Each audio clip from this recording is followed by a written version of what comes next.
Hi everyone, I'm Rocio Ruiz, the host and producer of Out in the Real World podcast. My hope is that when you listen to this podcast, you find comfort and support if you're going through a major change in your life and are experiencing feelings of uncertainty. Out in the real world. Out in the real world.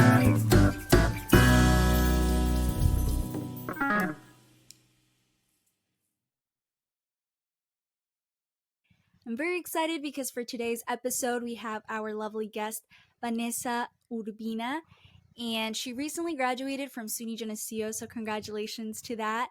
And today she's going to talk a little bit about her life, especially after graduation.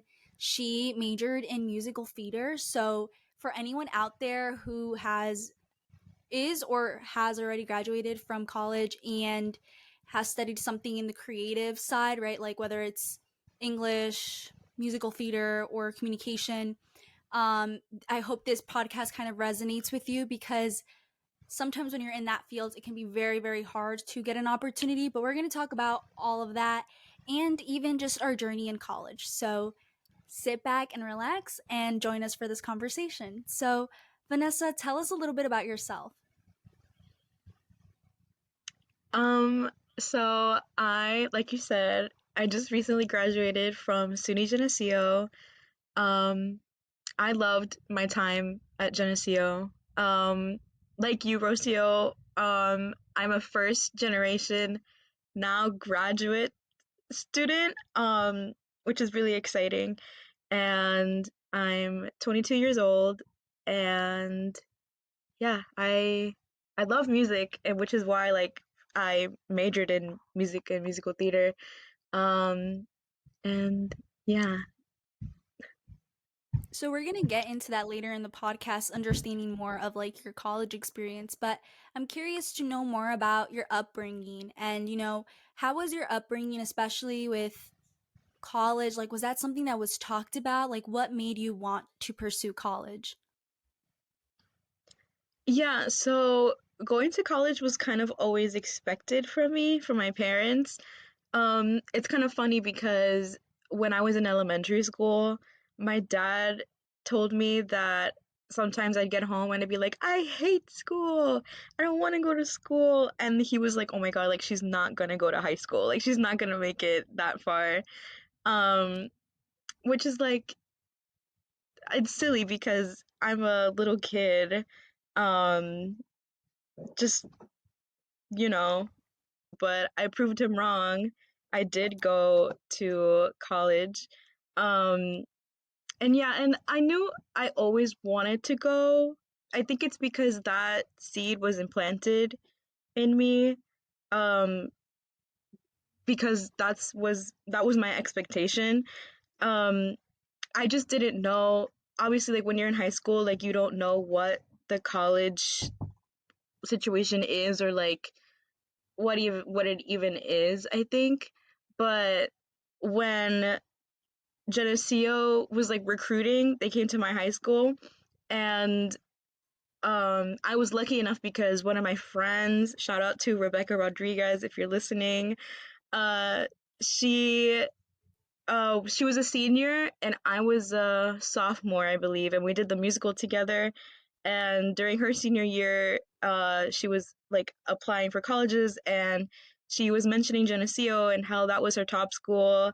And I remember one day in rehearsal, she got the letter that she was accepted, and I was like, oh my God. So that's how I knew Geneseo. And then when my senior year came around and they were recruiting, I kind of had like a inside scoop of Geneseo in a way. And I really connected with the woman who was representing Geneseo. And I really got to connect with her because I don't know if you did it in high school, but we did like, oh, I believe it was called like uh, college, something like um we had to get like dressed up and they would do like interviews with us. And I sat down with her in front of my class, and we just talked about musical theater and Geneseo. And um I went to go visit Geneseo for the first time my senior year in the fall, and I believe I saw the lady again, and I was like, oh my god, like I'm here on a tour. And when I toured Geneseo, I absolutely fell in love with it. Um, and my we went in the fall, and so it was just so beautiful. And I fast fast tracking, I visited back in April for Accepted Students Day when I was accepted to the school. And I met up with Rebecca. And I'll never forget it. Like we were in front of Sturgis, and she gave us like a little like mini tour, and I was like, oh my god, like I'm coming here, and she was so excited for me. Um, and yeah, that's like a long story of my route to college. I guess I should probably talk about my audition into the program, which for musical theater, you have to audition not well, sorry, you have to audition for the program, which is separate from being accepted to the college itself. Um, I did so when I was auditioning for programs, I auditioned for five, I believe. I had to do three pre-screens, which are basically video auditions, and then you submit it through um not college, I believe college degree. I could be wrong, but it's like a different uh website. And if the college saw it and they liked you, they would email you back, and then you were to schedule like an in-person audition. I only had to do that for three of the schools, but I believe the other two or three I had to go in person to audition. Um, and so I auditioned. I believe Geneseo was one of the first colleges that I did my in-person audition. And I had to go to Geneseo to audition. And I auditioned in January of 2019. And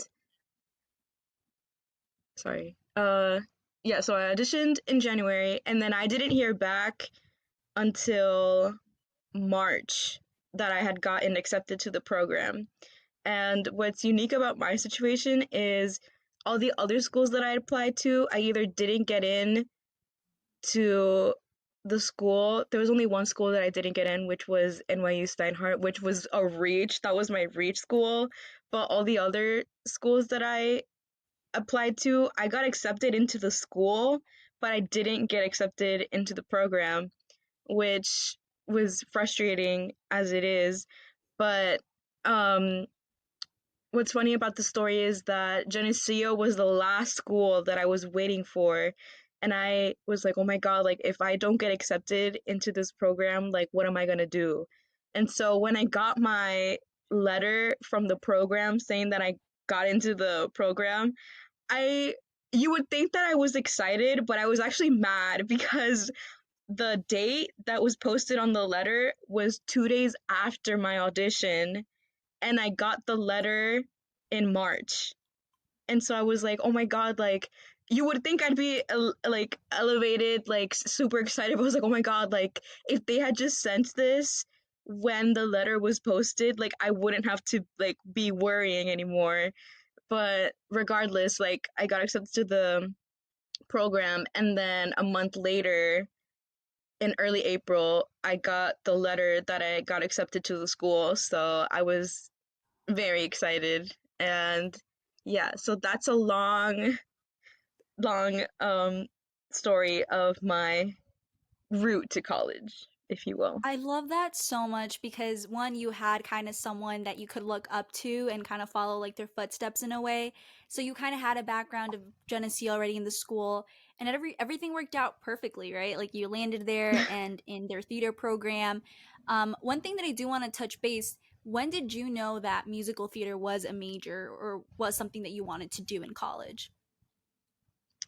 I knew that it was a major because when you apply through the Common App, and like there's like a little check mark that's saying like, oh, you accept like emails or whatever, or like mail from different schools.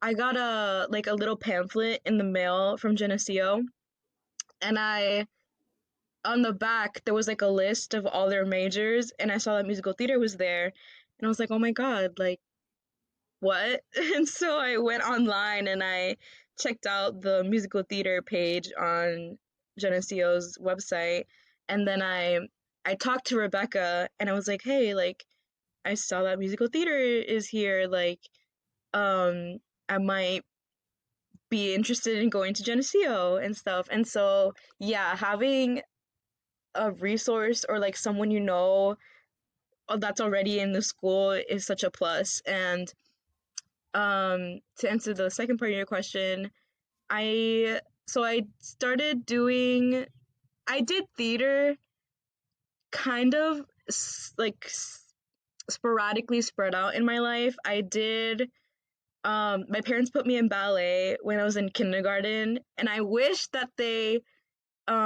kept me in ballet because it would have been a really helpful resource going into my training in my undergrad. But that's okay. That's okay.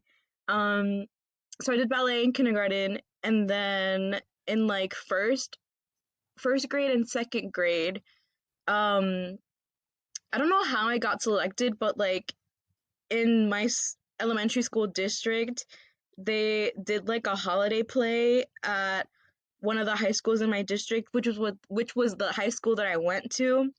And like apparently like you got in if you like were a good reader, I guess. And so I was one of the kids that they picked for my elementary school.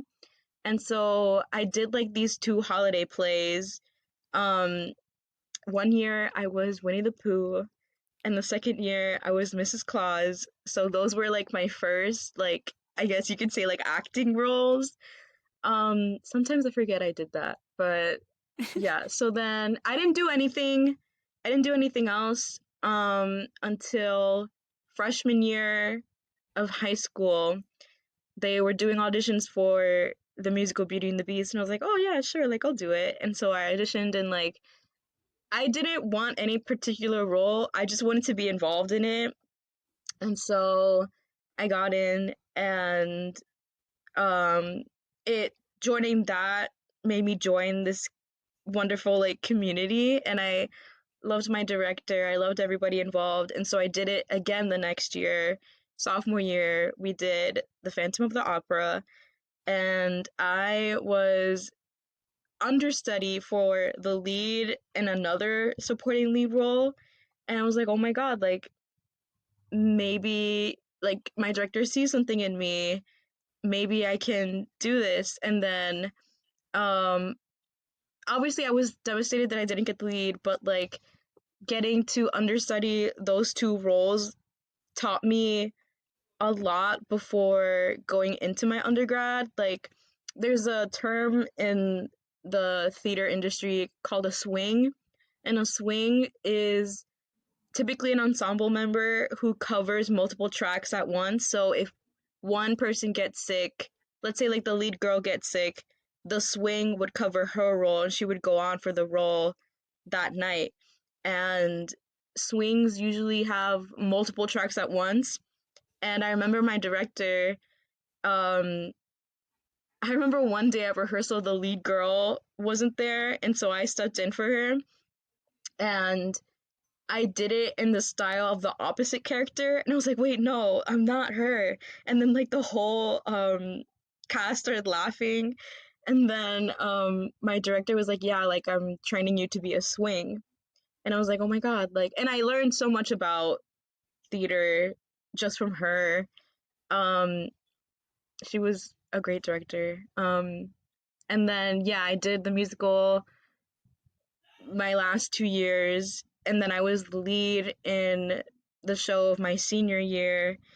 And yeah, but backtracking to sophomore year, that's when I really knew that I wanted to do it, that I wanted to do musical theater, because I never, um, it just like brought a spark into me, and it just felt so natural to me. And I was like, oh, if I can make this a career, then it wouldn't feel like a job. It would just feel like something that I love to do that just so happens to be a job.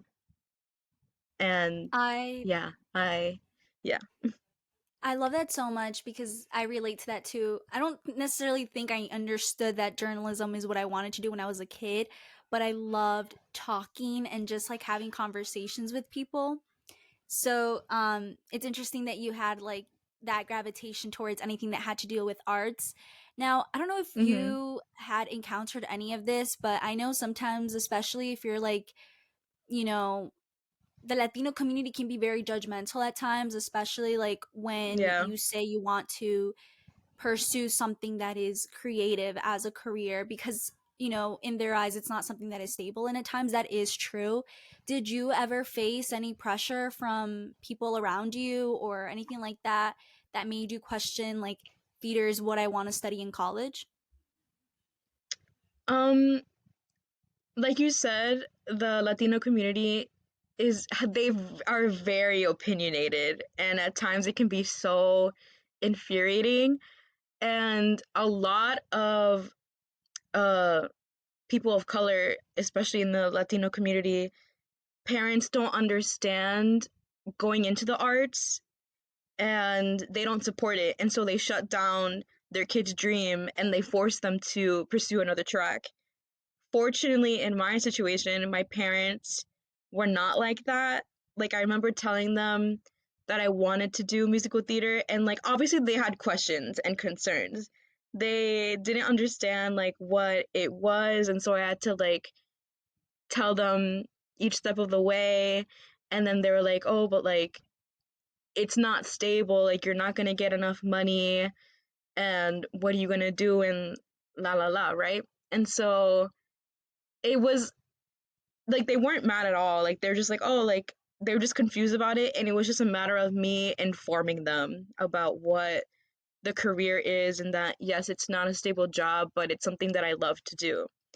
And fortunately, they were very accepting of that. They're like, yeah, you're gonna have to work hard, but if this is what you want to do, then we can't tell you what to do.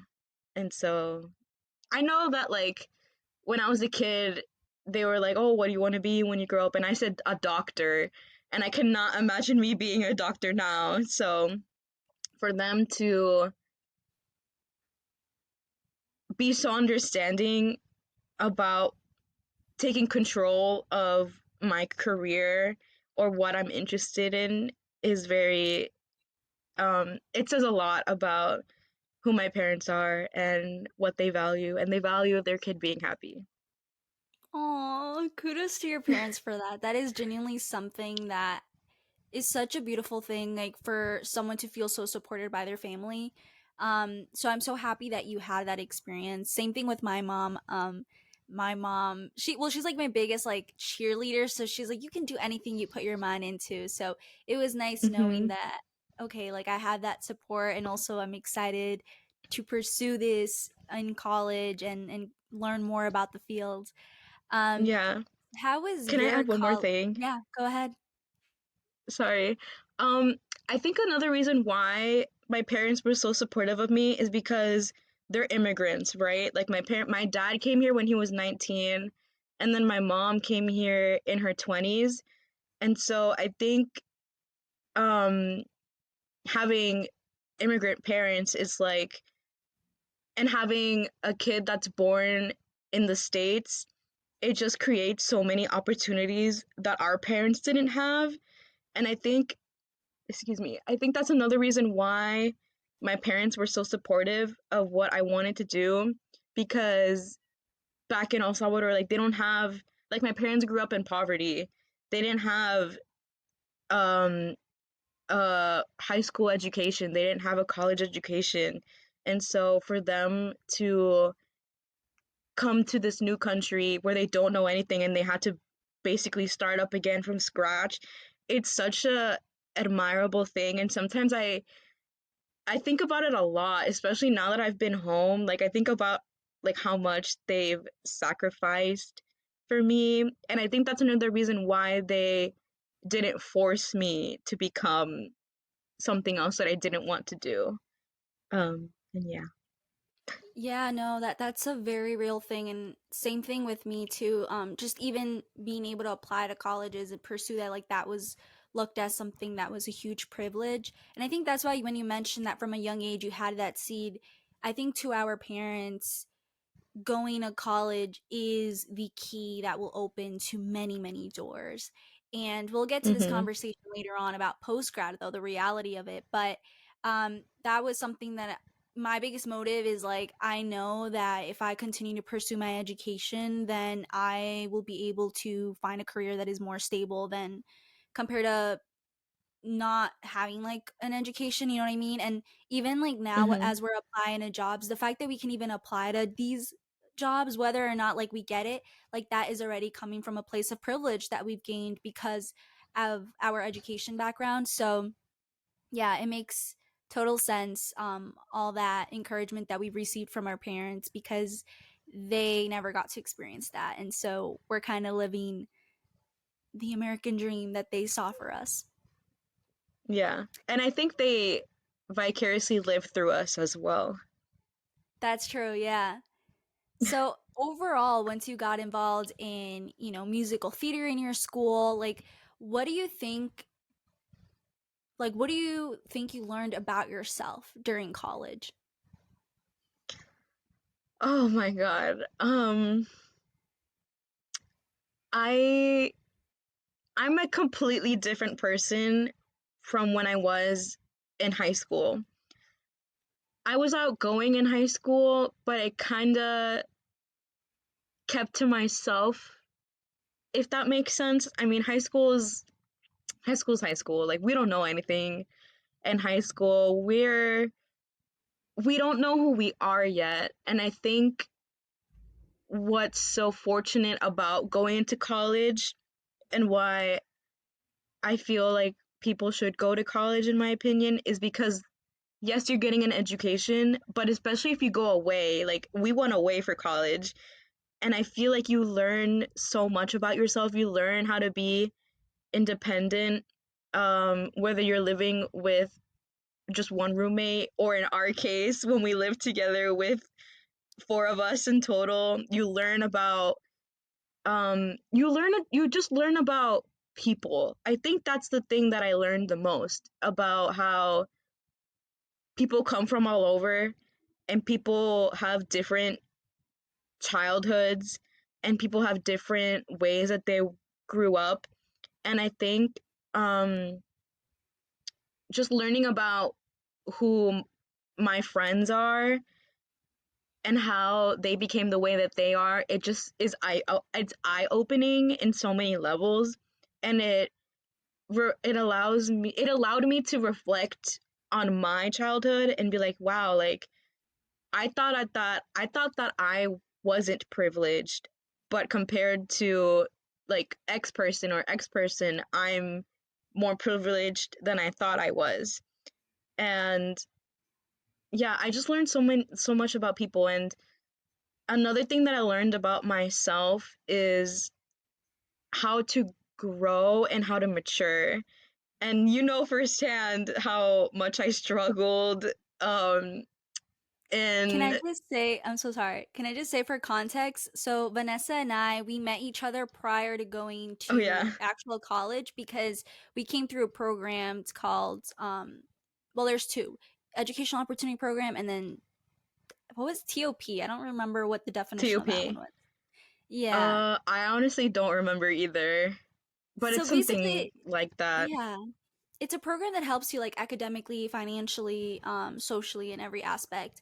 But before you actually get accepted into your university, you have to go to a summer program for a month.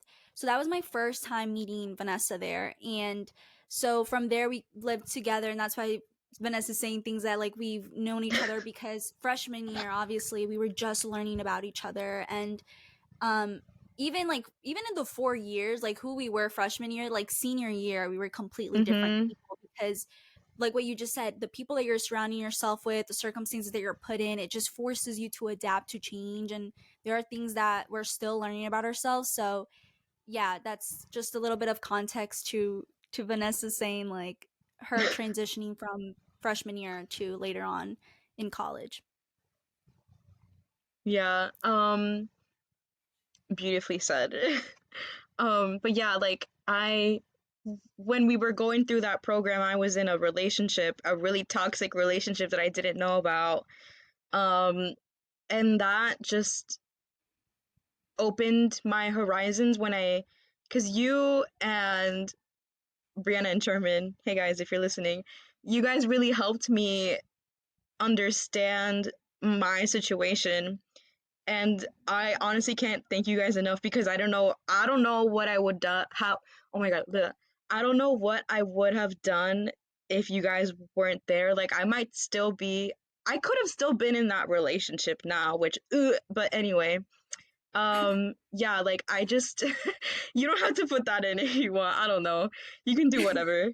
But yeah, it just I look back at the person that I was 4 years ago, and she didn't know anything. She doesn't know what's coming to her. And I've been thinking about my college journey now that I've graduated, like if I would have done anything differently, if I would have been in the situations that I would have been, and I would say yes because those experiences, as tough and emotional and as tough as heartbreak is, I feel like it really allowed me to discover who I am. And I don't think I had that before because before I was in this relationship and we were known like as a pair. Like we weren't one without the other. And so leaving that relationship, um, it like allowed me to reflect on who I am. And when the pandemic hit, obviously nothing was open. Like we were all trapped in our houses and stuff. And that time really was such a blessing in disguise for me and like as a person because that time allowed me to heal. And I it took me like a good while to heal. It took me like 2 years, like from freshman year, from spring of freshman year to honestly the fall of junior year. And that's a lot of time if you Yeah. think about it. It's such a long time. That it took me that long to heal from my relationship traumas and just everything that was intertwined in that time. And so honestly, I'm just going to say if you are in a relationship that's bad, take that time to heal. This is just a PSA. Take that time to heal because if you allow yourself to just sit down and just be like, okay, like who am I? You're basically starting from scratch again because you're with this person, right? And like I said before, you're a pair. And when you're not with that person anymore, you have to discover who you are in times when you're just by yourself. Like don't I feel like people move on from relationships so quick that they don't allow themselves that time to reflect on their past relationship and be like, okay, who am I? Who am I? I and like you know who Mhm. before in freshman year like I couldn't be anywhere alone. Like I always asked one of you guys to come with me to like either go to Starbucks or like go walk on Main Street or whatever. Like I needed someone with me. And because I allowed myself to be alone for such a long time, I became independent and now like I can go wherever I want and I don't have to worry about like running into people or something like that. And I don't know, for me that was such a big step because like 2 years ago, no, like 2 or 3 years ago, I wouldn't have been able to do that. And I think that's what that like those baby steps made me more mature and made me more conscious of who I am and that it's okay to be alone. Like you don't need a relationship to be happy. And I'm saying this now because I am in a healthy relationship now, that I am healthy. And shout out to Ryan. Hi, Ryan. We both know who we are. And that's another thing. Like, we both know who we are with each other, and we know who we are without each other. And that was a thing that I didn't know in my past relationships. Like, I didn't, like, I didn't know who I was because I was with this person, and like he basically defined me. And yeah, it was such an eye-opening experience, and I'm so fortunate that fortunate's probably not the right word, but things happen for a reason. As cheesy as that is, they happen, and you can take that opportunity to grow and reflect and heal, and it'll probably be the best journey you can allow for yourself. Sorry, that I was so off track, no, but no. yeah. First of all, I applaud you for your growth in your journey. And the second thing I will say is I'm actually glad that you brought up the relationship thing because yes, this podcast there's a focus in like post grad and all that, but the reason why I'm talking about life during college and then afterwards is because I think college is a very pivotal moment in our lives. And Vanessa, you just explained it perfectly. It's the first time we're doing a lot of things on our own where it's different from high school. I mean, the people that we are in high school with, most Yeah. of the time, it's people that we've known all our lives. So it's even hard if you do want to change because there's almost this pressure put onto you that, like, oh, like you have to be who you were all these years. And if you do decide to change, like people don't take it seriously. They don't really allow you to grow. We're immature in high school, but when you're out of that, like you start from scratch. Any change that you're in, like you're Mhm. forced to figure yourself out. Whether that's the change from high school to college, you're forced to figure yourself out in this new environment. How am I going to make friends? Like, what is the kind of personality that I want to portray when I'm talking to people? Even being in a relationship for so long and you're in a change now of not depending on someone else constantly because you're always with that person. So that is Mhm. another example of like change, and you explained it beautifully, and that happens a lot of the times where it's hard, it's painful, it's gross, and you're going to feel lonely and whatever it may be, but you get out of that. And even in life now, like when we're going to get into like life after graduation, it almost feels like you're stuck in this limbo. But even this time period of uncertainty is necessary for our own growth. And that Mhm. is a beautiful segue as well into tell us about your transition from graduating college to now trying to figure out what are your next steps after college. Yeah. So, I remember okay, bear with me. I remember New Year's Eve last year, right? Um the clock was about to hit midnight for the start of this year, 2023. And I remember thinking, oh my God, this year is going to be amazing. Like, so many milestones are going to happen. Like, I'm graduating, I'm going to Italy, more about that later. Um, like, so many milestones are going to be happening, and it's going to be a great year, right? And it has. It has been a great year. Like, I graduated, I went to Italy, I did so many things in my major that I'm proud of. But then, so actually, let me backtrack. So, graduated, then went to Italy, right? I went to Italy with my choir, Geneseo Chamber Singers. Shout out to Geneseo Chamber Singers. We went to Italy and we toured some parts of Italy, and we did some concerts in Italy. And then I was there for 10 days and 11 nights. And then I came home, and then I had my grad party, and that was like the last biggest thing that was happening, was my grad party. So after my grad party, what was next? And I don't think Rocio, are you still there? Yeah, can you hear me? Yeah, okay, your camera was off. I just wasn't sure. Maybe my internet is kind of like logging up. Can you hear me still? Yeah, I can hear you. Just don't want me to keep going. Yeah, so go back to the part where you said it was your graduation party. What was next? Okay, yeah. So after Italy, I had a week, and then I had a grad party. And after my grad party,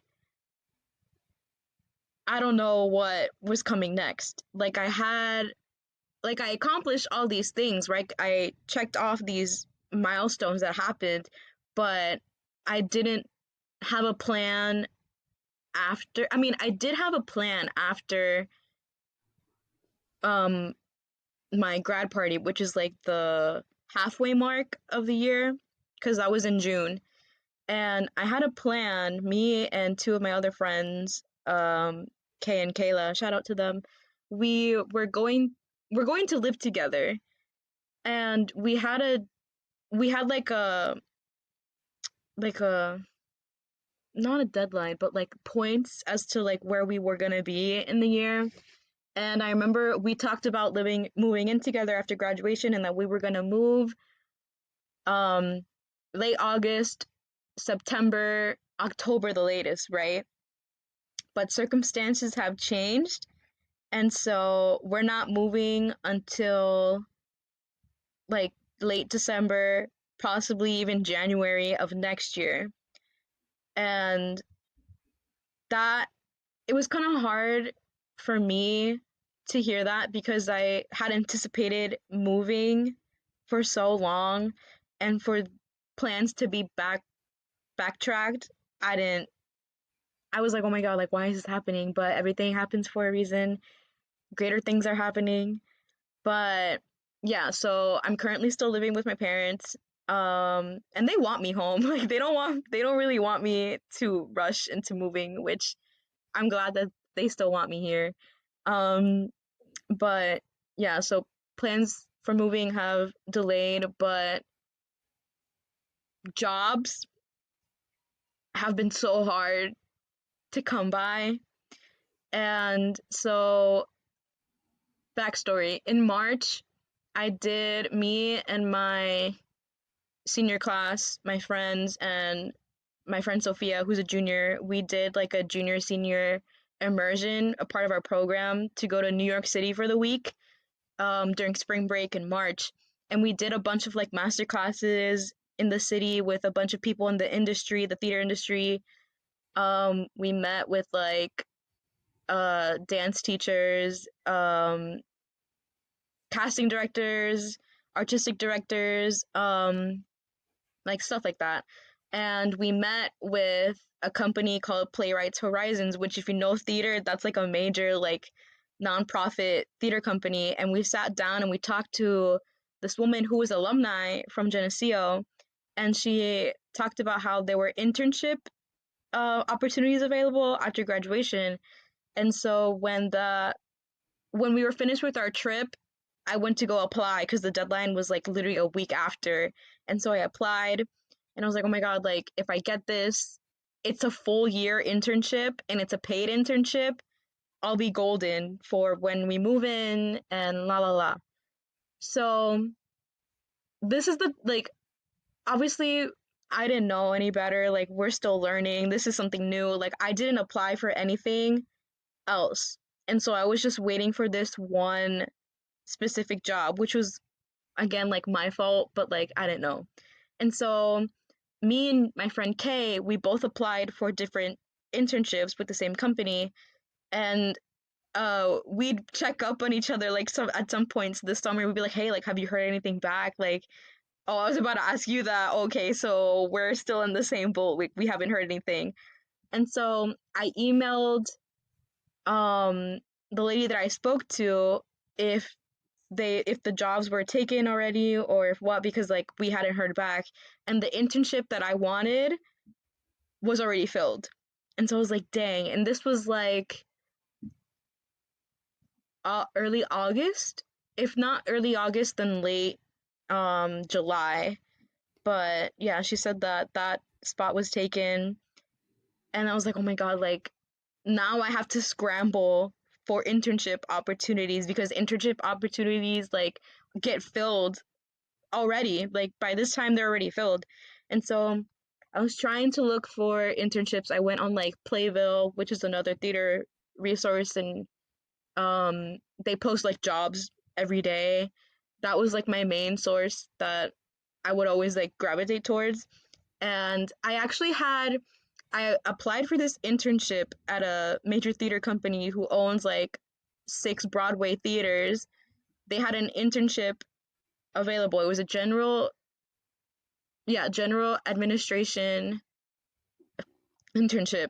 And I applied, and like 2 or 3 weeks ago, I had like an interview with them, and I was like, oh my God, like I like got my hopes up kind of, but I was like, I don't know like what's gonna happen.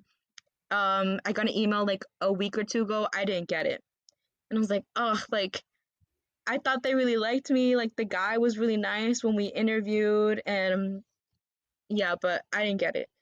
And so now, like, I've had so many crises this summer. Like, I thought about going back to school.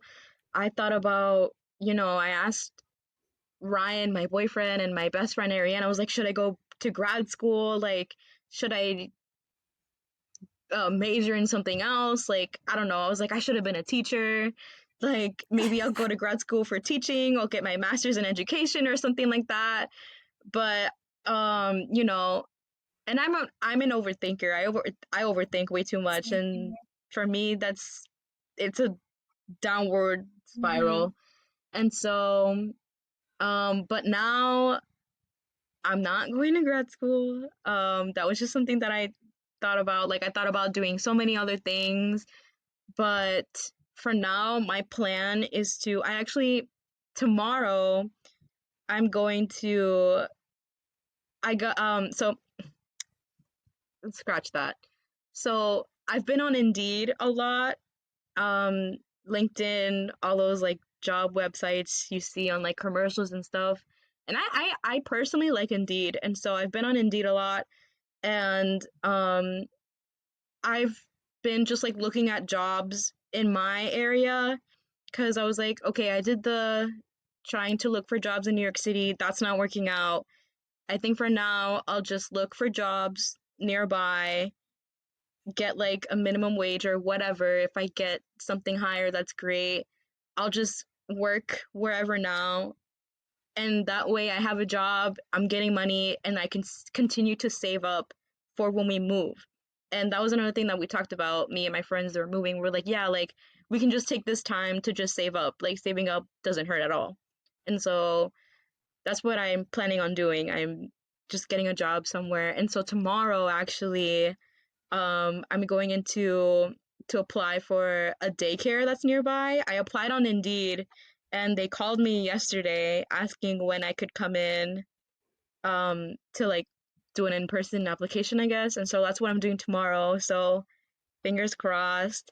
Kudos Um to you. but yeah, thanks. I've applied to like another daycare by me, and I applied to like a dance studio for as like a receptionist.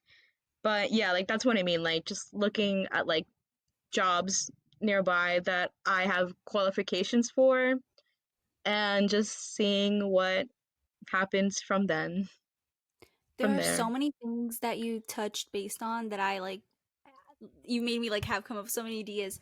Firstly, everything that you've experienced, the whole questioning of like, was this major the right choice? Should I go to grad school? What am I doing? Identity crisis.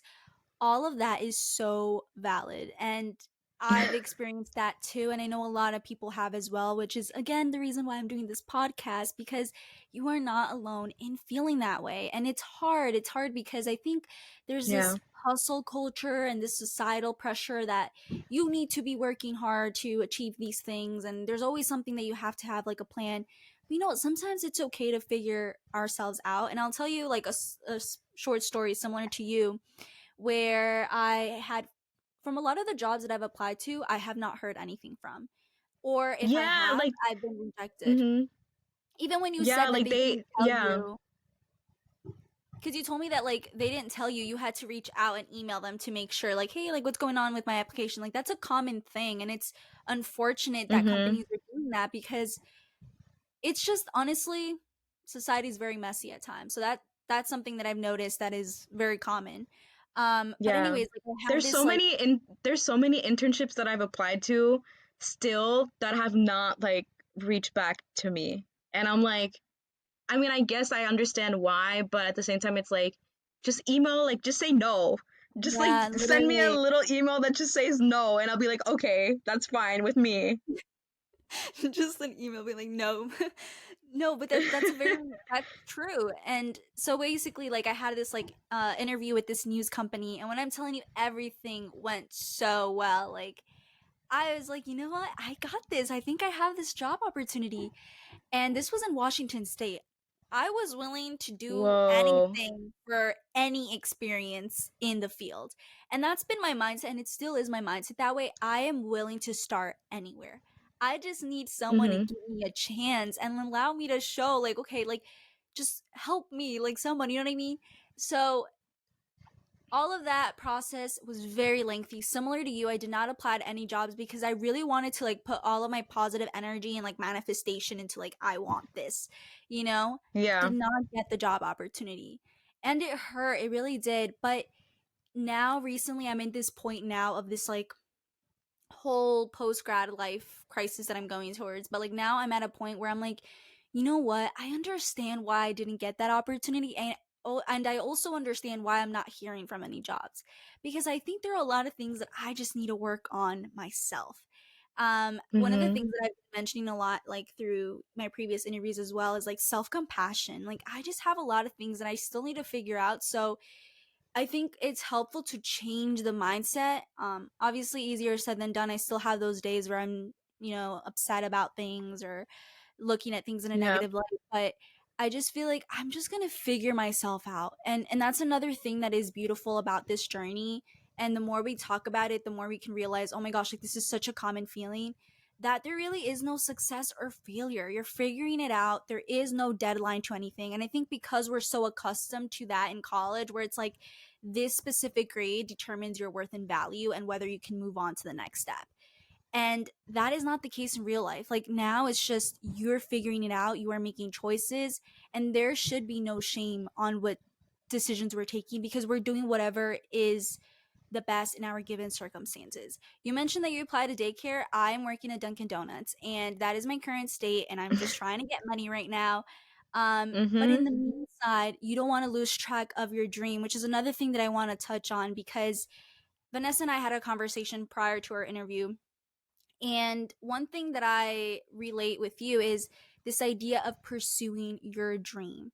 Um, and it goes back to what I said earlier too. Like there are people that are going to tell you, you should have studied something that was more stable, or you should do something Mm-hmm. because even like doctors or like nurses, there's a set path almost of to what you need to do to get into Yeah. that field. And they're always hiring because obviously they need more of that in the hospital, Mm-hmm. so it's valid. But when you're in that creative field, it is so hard because a lot of this journey is you fighting for what you want every single day, and it's like not giving up on that. So what has been helpful for you as you're pursuing this dream of yours to make it out in this musical theater world or in Broadway? What is something that you keep reminding yourself as you are going through this phase in your life right now? Um, so again, with like all the existential crisis and stuff, like I was like, oh my God, like, do I even want to do this? Like, uh, Kayla and I, my friends who were gonna move together, we FaceTimed not that long ago about like our, oh my God, sorry, my laptop is gonna die. Hold on, I'm so You're sorry. fine.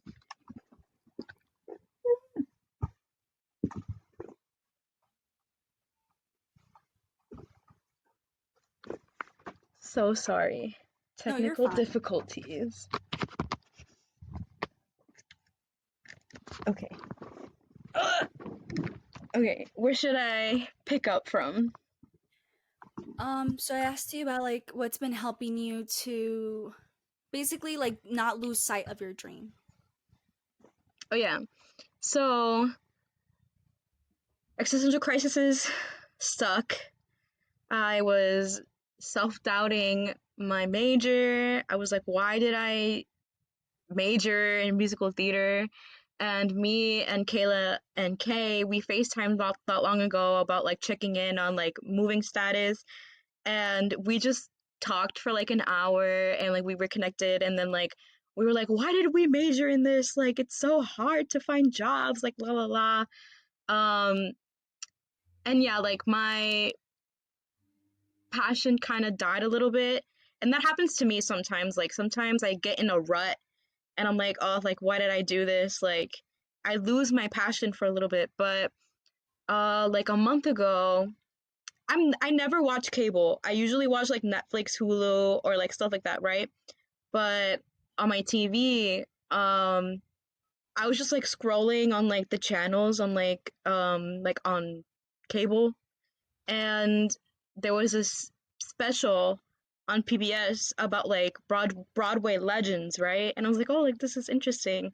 And I was watching this, and like it had already started. Like I think it was like at the halfway point, and like these Broadway legends that like I learned about and I studied at during my undergrad, like were on the screen talking about their experiences. And I remember they were talking about like their experiences in shows and stuff. And I remember they'd had like a little segment. There's a show called The Chorus Line, and it's one of my favorite shows. And it talks about like the struggles of actors trying to like land a gig. And it's such a like, if you don't know what a chorus line is, for everyone listening or watching, watch that or just learn about it, because it's such a good insight on like what people go through to land a gig on Broadway. And it was, they were talking about like the development of the show and like what the show was. Like these people didn't know, like these people came in to a room to like talk to the director, and they thought that like they were gonna like audition for him or like dance for him, but he was like, I just want to hear your story. And literally like there was like 20 of them, and they were like the inspiration of the characters in the show. Like literally, I remember one of the actors who was involved in that was like, yeah, my story was literally word by word in the script.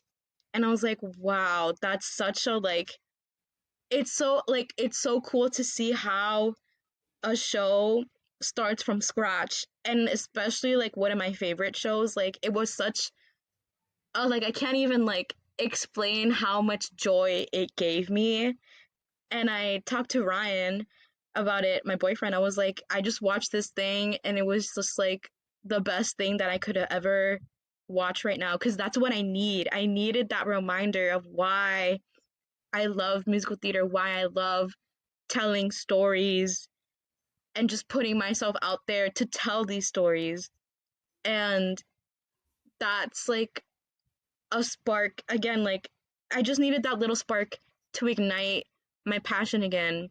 And it's hard when you're hard on yourself, excuse me, when you just think the most negative things about yourself and your self-worth, and you have to pick yourself up from that rut. And that's what I needed. I needed something to remind me why I love this art and why I got into it in the first place. And so tying all that into where I am now in my life, again, like I'm saving up money, hopefully getting a job sometime soon for now. And that's something that I've learned. Like, just because I still live with my parents, just because I'm unemployed right now, doesn't mean that I will be in this situation like 6 months from now. And that's something that I've had to like come to terms with. And that's something that I didn't understand, is that this is just for now. This is just at this point in my life.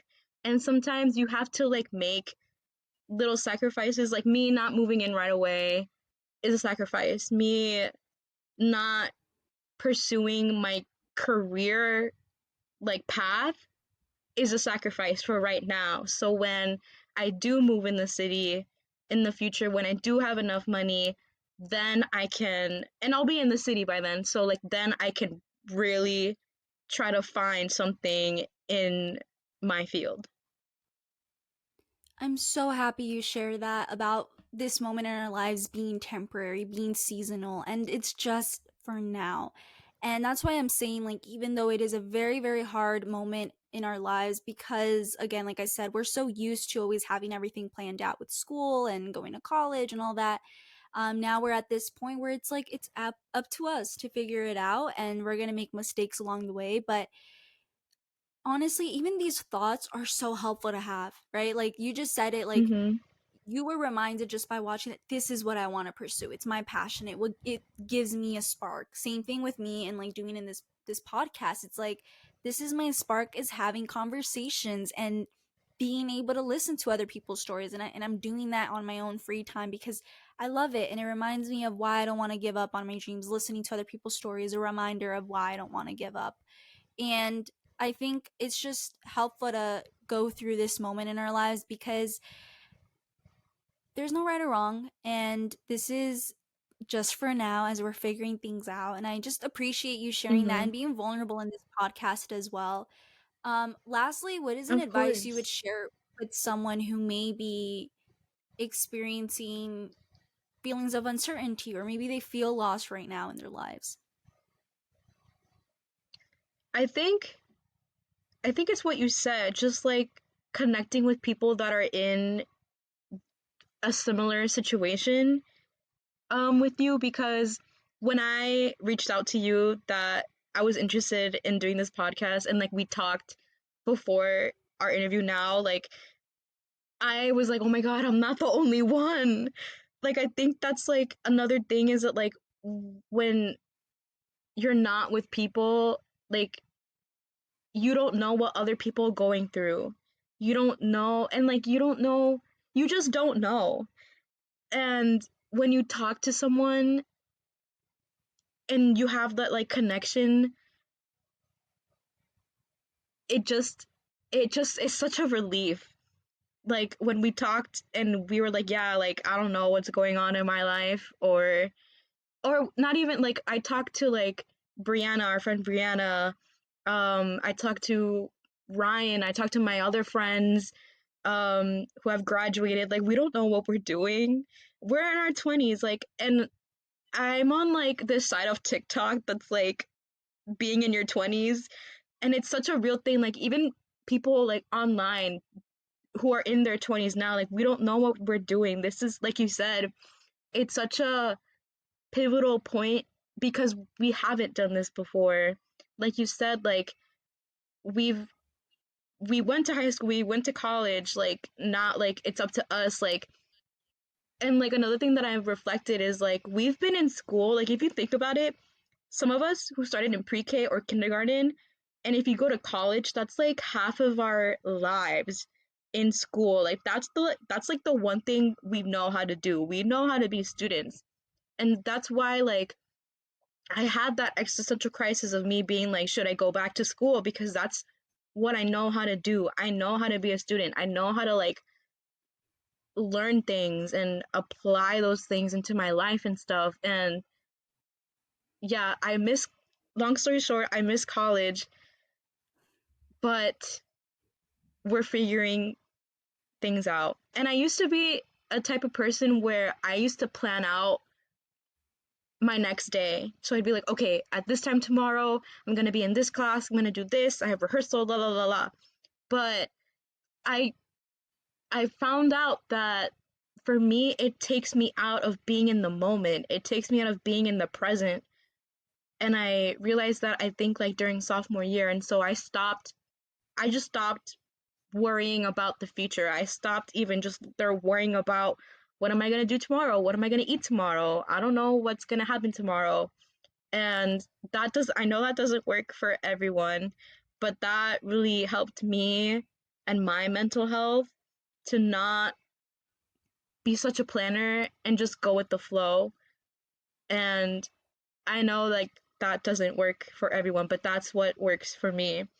And we're all on separate journeys. Like our individual journey is not going to be like everyone else's, but you know what's best for you. Mm-hmm. Mhm. That was speaking to my soul. I appreciate that so much. And I just want to thank you, Vanessa, for taking the time out of your day to share your story, because the truth of the matter is this Of podcast course. wouldn't be what it is if people wouldn't be vulnerable and share these things. And the whole hope as well is to dismantle societal expectations, to break down those thoughts that you may be saying to yourself. This is the reality, and there are good parts about it and there are bad parts about it, but it's okay. And it's all going to be okay as well. So we're all going to take it day by day. I appreciate you all for listening to this episode, and tune into the next one. Bye, guys.